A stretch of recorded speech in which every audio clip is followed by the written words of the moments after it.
Olá, caros alunos, sejam todos muito bem-vindos aqui à nossa primeira videoaula, né, unidade 1, semana 1, e iniciaremos aqui com o tema de noções sobre direito ao trabalho.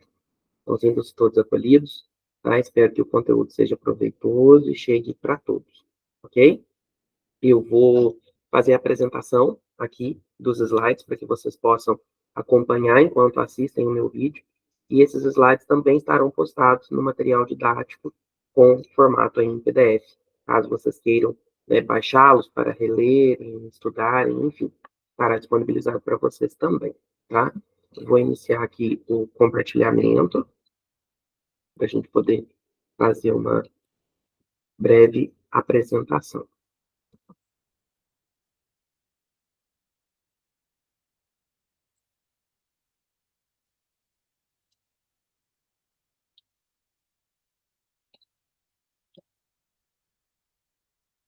Então vamos lá, pessoal. Então, iniciando aqui, né, a nossa unidade 1, semana 1, noções de direito trabalhistas.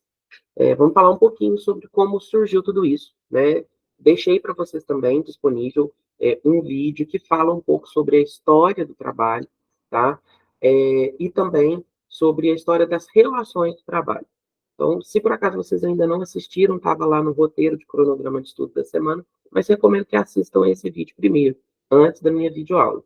Mas, tá, para quem já assistiu, pode seguir aqui com a gente, que tá tudo certo, tá?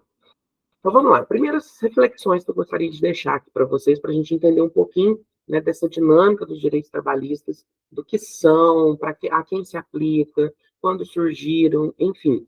Né, vamos lançar algumas perguntas para todos começarem a pensar e ao término da aula a gente vai conseguir responder a esses questionamentos. Então, primeiramente, né, pensando, quando surgiram as normas e as leis sobre o direito do trabalho? Então, esse questionamento é sempre muito bem-vindo para que a gente consiga retomar um contexto histórico, né, e entender que nem sempre as relações trabalhistas foram regidas da forma como são regidas hoje.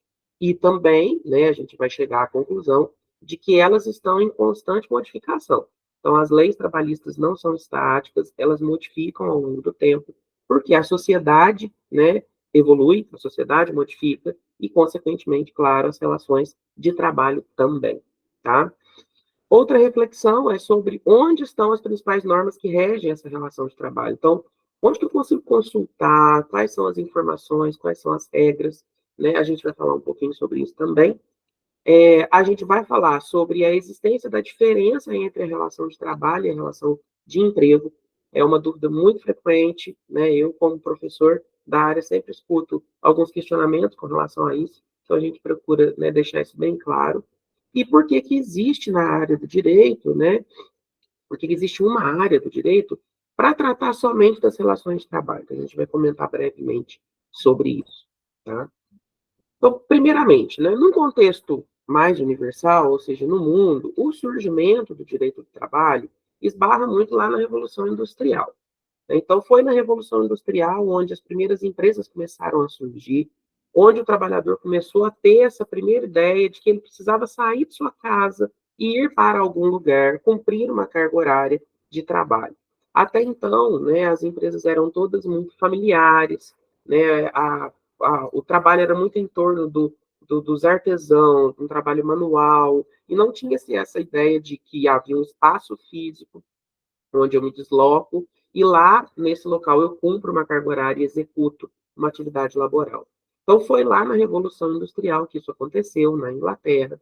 E depois de alguns anos já de Revolução Industrial acontecendo, os empresários, em especial, o poder público, os governantes da época, a sociedade civil, né, todos começaram a perceber que havia ali, né, uma certa exploração no trabalho. E a mão de obra começou a padecer de uma série de situações, né, de adoecimento, e aí foi carecendo mão de obra no mercado de trabalho na época. E aí a primeira referência que a gente poderia indicar como sendo o primeiro código, a primeira lei, o primeiro enunciado que tem uma proximidade com o direito do trabalho é a denominada Lei das Minas, que surgiu na Inglaterra, né, proporcionando algumas garantias básicas aos trabalhadores, como, por exemplo, jornada de trabalho, que até então não existia uma definição muito clara para isso, tá? A partir da Revolução Industrial, em especial no século XIX, discussões, né, mundo afora estavam acontecendo sobre direitos trabalhistas, em especial na Europa, tá, que era o mercado mais desenvolvido na época, e essas discussões haviam diferenças, tanto do momento histórico quanto da forma como se deram essas discussões, de um país para o outro. Né? E como os países exercem sua soberania em formular suas leis, no direito do trabalho não é diferente. Na tentativa de criar algum padrão e uniformização dessas informações, em 1919 foi criada a OIT a nível internacional. Para quem não conhece, a OIT é a Organização Internacional do Trabalho, que emite uma série de orientações, né, e que convida diversas nações a serem signatárias de algumas melhorias, de algumas modificações na forma como as relações de trabalho são regidas. Tá? E em se tratando de Brasil, que é o que mais nos interessa, né, as primeiras legislações, né, ou o primeiro pensar no direito do trabalho, surgiu após a abolição da escravatura, que começou-se a disseminar de uma forma mais significativa o trabalho de forma remunerada, né, que coincide ali com o momento após a Revolução Industrial, onde as pessoas também passam a ter uma percepção diferente do trabalho, tá? Mas é após a abolição da escravatura que no Brasil, lá em 1888, começa a se pensar em direitos trabalhistas de uma forma ainda bem precária, bem segregada, bem solta, mas talvez seja um marco inicial. No início do século XX, né, os governantes da época começaram a fazer as primeiras concessões de alguns direitos, de algumas garantias. Então, surgiu-se aí a primeira garantia de salário mínimo, começou-se a pensar em períodos de descansos, então surgiu o direito a férias, na época, então, ainda 15 dias. Começou-se a pensar nas primeiras formas de limitação da jornada de trabalho, né? Enfim, né, foram os primeiros direitos, né, as primeiras garantias surgidas no Brasil. E somente lá em 1943 que a gente teve para o Brasil a promulgação da CLT. A CLT foi uma consolidação de leis trabalhistas, como o próprio termo como o próprio termo diz, né, existiam várias leis que tratavam de assuntos diversos, mas todas eram sobre o direito do trabalho. Então, o Poder Legislativo da época decidiu consolidar tudo isso em em um único código, em um único livro, por assim dizer, né, e batizou-se ele como CLT. E desde então, né, é a CLT que consta todas as garantias do trabalhador. Todo o direito do trabalho está inserido ali nessa CLT. Claro que de 1943 para cá, a CLT já sofreu muitas modificações para atender a demanda do mercado de trabalho, para atender reivindicações, enfim, já sofreu muitas alterações. Já não é mais a mesma, mas ainda é ela, tá? Dentro do parâmetro do qual ela foi criada lá em 1943. Então, esses são os marcos principais sobre o surgimento do direito do trabalho, tanto para o Brasil quanto para o mundo. E aí, evoluindo um pouquinho para a gente chegar, né, nesses direitos posteriormente, a gente precisa reconhecer de uma forma muito clara a diferença entre relação de trabalho e relação de emprego. Tá? Esse é um ponto que surge muitas dúvidas e que parece ser a mesma coisa, mas não é. Tá? Então, de cara, já digo a vocês, existe sim uma diferença. Né? E podemos dizer que uma está contida na outra. Na verdade, toda relação de emprego é uma relação de trabalho. A relação de trabalho ela pode ser vista de uma forma bem ampla, mas nem toda relação de trabalho é uma relação de emprego. Então, por isso, a importância do reconhecimento dessas diferenças. Vamos lá. Falando da relação de emprego propriamente dita, o artigo 3º da CLT, ele traz o texto sobre o que é empregado. Depois a gente vai retomar esse mesmo artigo, mas é com base nele que a gente tira os elementos necessários para dizer, olha, não, esta pessoa possui uma relação de emprego, ou não, essa pessoa não possui uma relação de emprego, e é sim, possivelmente, de trabalho, tá? Mas, passando brevemente, logo a gente faz em mais detalhes essa descrição do artigo 3º da CLT. Diz o seguinte: considera-se empregado toda pessoa física que prestar serviços de natureza não eventual a empregador, sob a dependência deste e mediante salário. Na sequência do parágrafo 3º, do artigo 3º, vem um parágrafo único, dizendo que não haverá distinções relativas à espécie de emprego e à condição do trabalhador, nem entre trabalhador intelectual, técnico ou manual. Né? Ou seja, se o empregado é enquadrado dentro deste conceito, independente se ele faz um trabalho manual, intelectual, técnico, independente do local onde ele trabalha, né, do segmento em que ele atua, se ele se enquadra dentro deste conceito do que é empregado, ele tem uma relação de emprego, tá? E aí, o que os especialistas da área fizeram? Extraíram deste artigo o que a gente chama de requisitos para verificação do vínculo de emprego. E aí a gente entende como requisitos os seguintes, tá? Deixa eu só voltar aqui, pessoal, que eu acho que o Meet me deu um aviso. Continuar na chamada, tá? Os requisitos são os seguintes, né? Eu tenho o requisito que tem que ser uma pessoa física, então não existe relação de emprego de uma pessoa jurídica, né? Não dá para dizer que uma empresa é um empregado, tá? Então, primeiro ponto, para ser empregado tem que ser uma pessoa física. Tem que ter o requisito da pessoalidade. O que é o requisito da pessoalidade? Né? Tem que haver uma contratação em virtude das características pessoais daquela pessoa. Então, por exemplo, para quem já passou aqui por uma experiência profissional e participou de um processo seletivo, foi entrevistado e foi escolhido para aquela vaga, possivelmente a empresa, o recrutador, te escolheu em virtude das suas características pessoais. Então, se escolheu o João, é porque o João tem, né, certas características pessoais, profissionais, comportamentais que atendem aos requisitos. Tá? Isso é a pessoalidade. Outro requisito importante é a não eventualidade, ou seja, o trabalhador, para ele ser considerado empregado, ele precisa ter uma expectativa de retorno. Então, aquela pessoa que trabalha todo dia, não necessariamente no mesmo horário, ou mesmo que não seja diariamente, que seja semanalmente, que seja dia sim, dia não, que seja de 2 em 2 dias, não importa. Se há uma expectativa de retorno, né, ele não é considerado eventual. O eventual seria aquele trabalhador que vai a um local, executa um trabalho, encerrado o seu trabalho, ele vai embora e não tem essa expectativa de que ele volte. Agora, um empregado tem sempre a expectativa de retorno. Então, ele tem que ser uma pessoa física, tem que ter o critério da pessoalidade e da não eventualidade.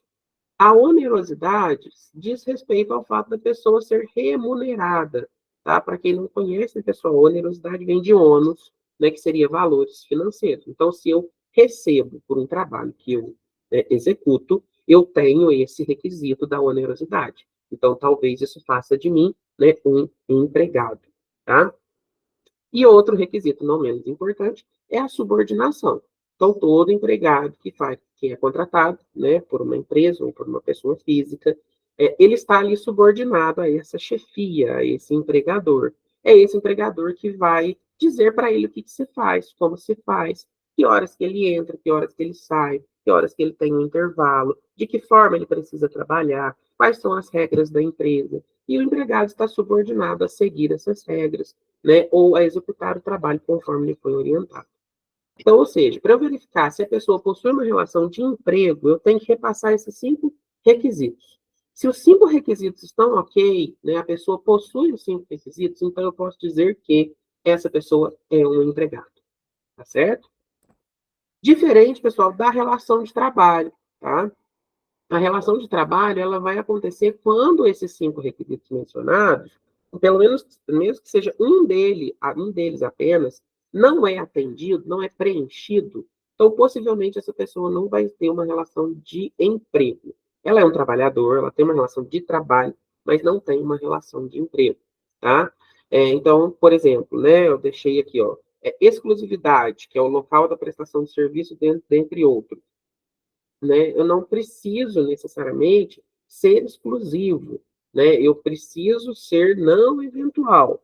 Então, imagina uma pessoa que presta também um serviço gratuito, um voluntário de uma instituição. A pessoa vai lá, faz um trabalho, e esse trabalho não é remunerado. Se não é remunerado, não tem o requisito da onerosidade. Então, ela não pode ser considerada um empregado. É um trabalhador, mas não é um empregado, tá? Outro exemplo, né? Se a pessoa, por exemplo, executa um trabalho, um determinado trabalho, mas é ela que diz como esse trabalho é feito. Ela não tem hora para entrar, ela não tem hora para sair, é ela que sabe como esse trabalho é feito. Ela não obedece a regra nenhuma, é ela que cria suas próprias regras, né? Não há ali nenhum grau de subordinação.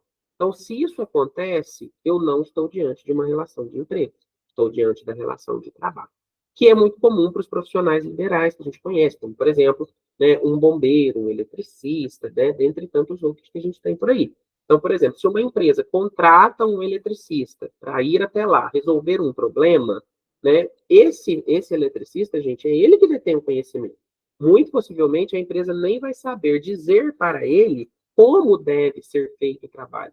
Ele detém o conhecimento, ele vai fazer da forma como ele acredita, no tempo que ele achar necessário.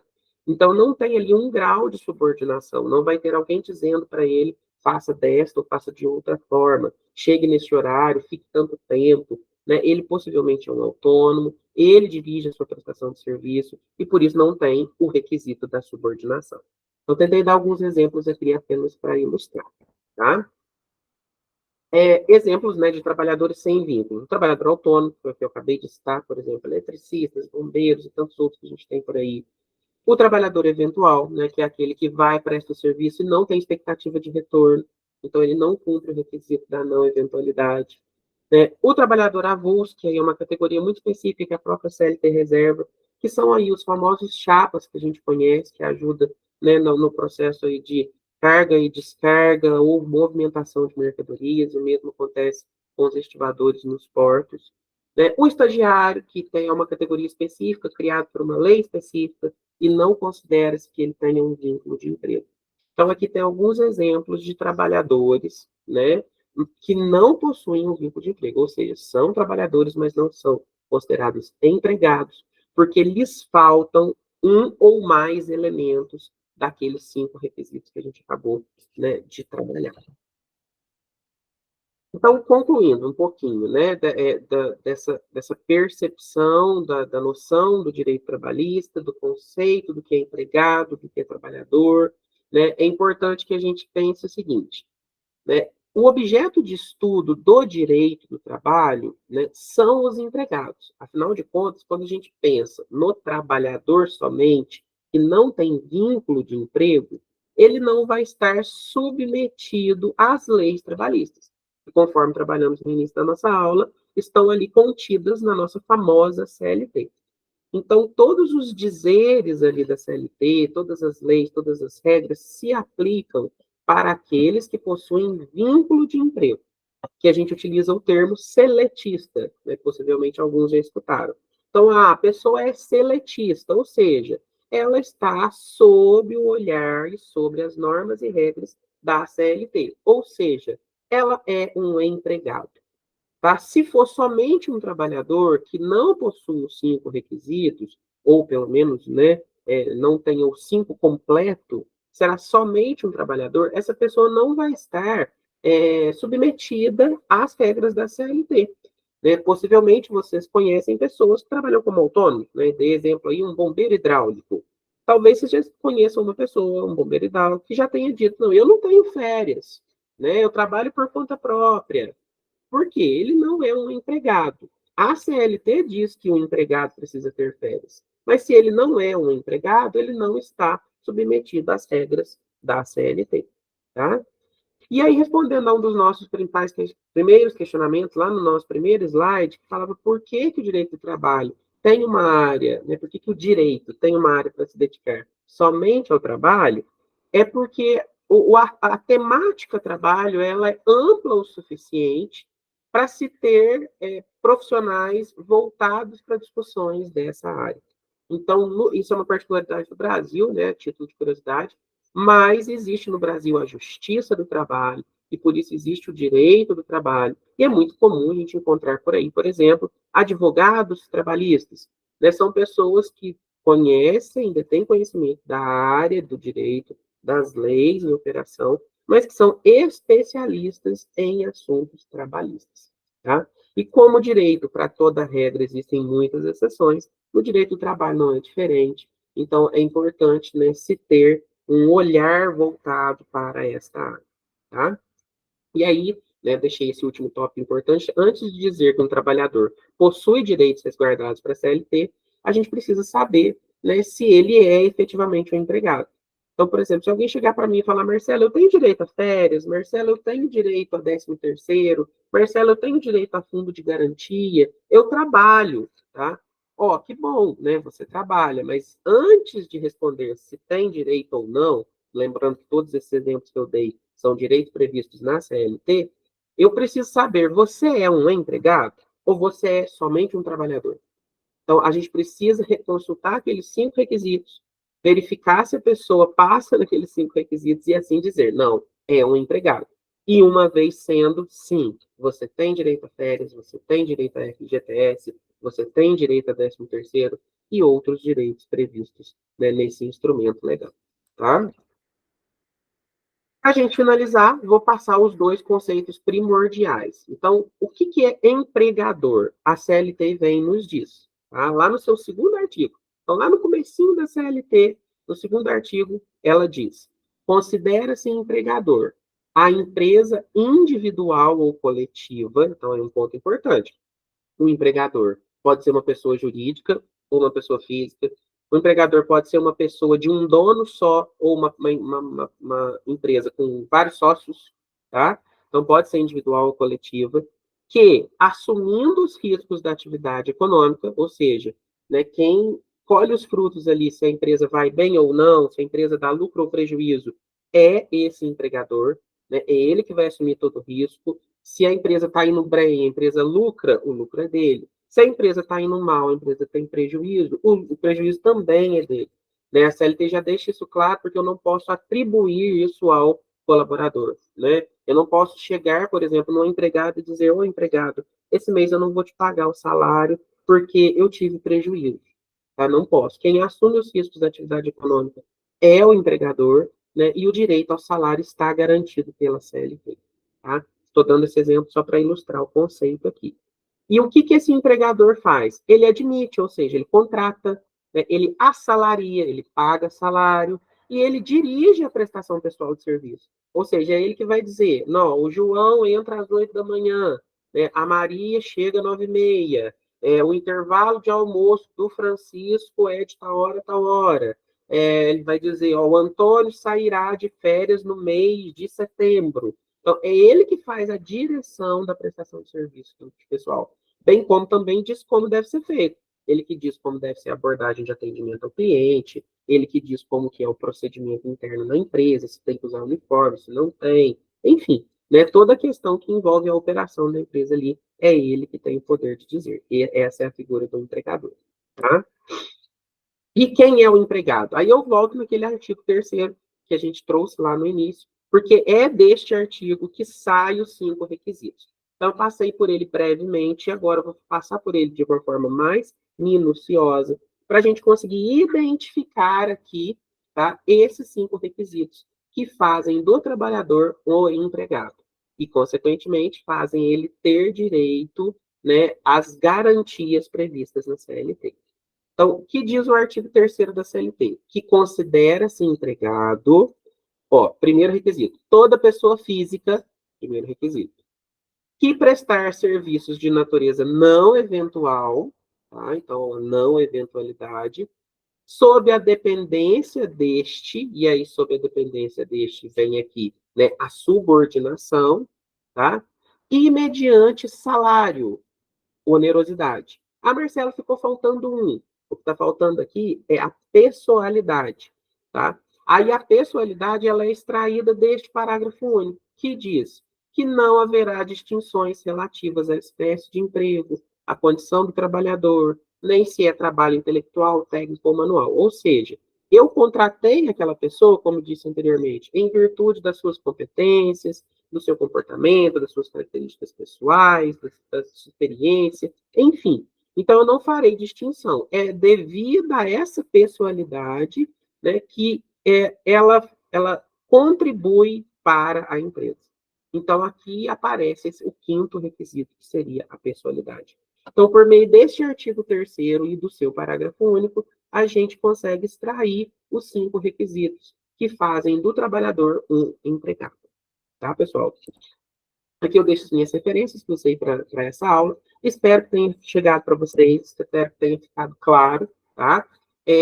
Aí vou deixar postado, a gente vai ter nessa primeira semana um fórumzinho avaliativo, tá? Mas é super simples, é uma atividade bem bacana que, para quem assistiu aqui a videoaula e leu o material, vai conseguir responder com muita tranquilidade. Então, postem lá no fórum, contribua, né? Compartilhem as informações, comente os dos colegas, o fórum se torna rico quando essa interação acontece. Tá? Acompanharei vocês por lá, né, juntamente com o tutor, e fico à disposição aí de todos os alunos. Obrigado.